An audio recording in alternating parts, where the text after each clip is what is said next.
লোহিত সাগরে লাল সংকেত।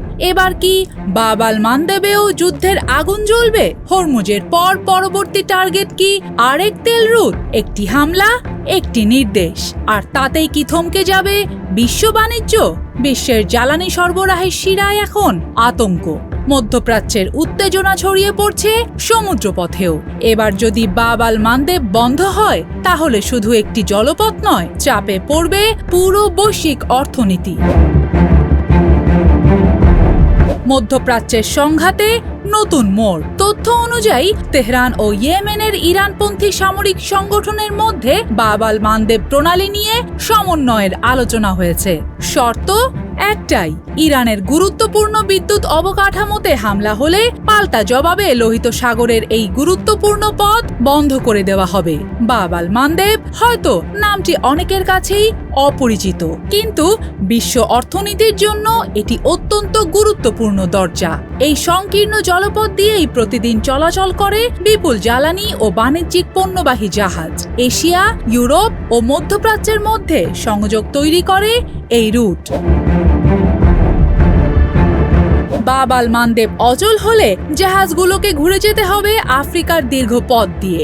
বাড়বে সময়, বাড়বে খরচ, চাপ বাড়বে জ্বালানি বাজারে। সবচেয়ে বড় উদ্বেগ তৈরি হয়েছে ইয়েমেনের ইরানপন্থী সশস্ত্র সংগঠনের সামরিক প্রস্তুতি নিয়ে। বাব আল মানদেবের আশপাশে ক্ষেপণাস্ত্র ও ড্রোন প্রস্তুত রয়েছে, অর্থাৎ পরিস্থিতি শুধু রাজনৈতিক বক্তব্যে সীমাবদ্ধ নেই, নেমে গেছে যুদ্ধের মাঠেও। এর আগে লোহিত সাগরে হামলায় আন্তর্জাতিক শিপিং কোম্পানিগুলো তাদের রুট পরিবর্তনে বাধ্য হয়। এবার যদি সংকট আরও বাড়ে, তাহলে প্রভাব পড়তে পারে তেলের দাম থেকে শুরু করে বিশ্ব সরবরাহ ব্যবস্থায়। মধ্যপ্রাচ্যের তেল পরিবহনের গুরুত্বপূর্ণ দুই পথ, হরমুজ ও বাব আল মানদেব প্রণালী। দুটি পথই একসঙ্গে ঝুঁকির মুখে পড়লে পরিস্থিতি হয়ে উঠবে ভয়াবহ।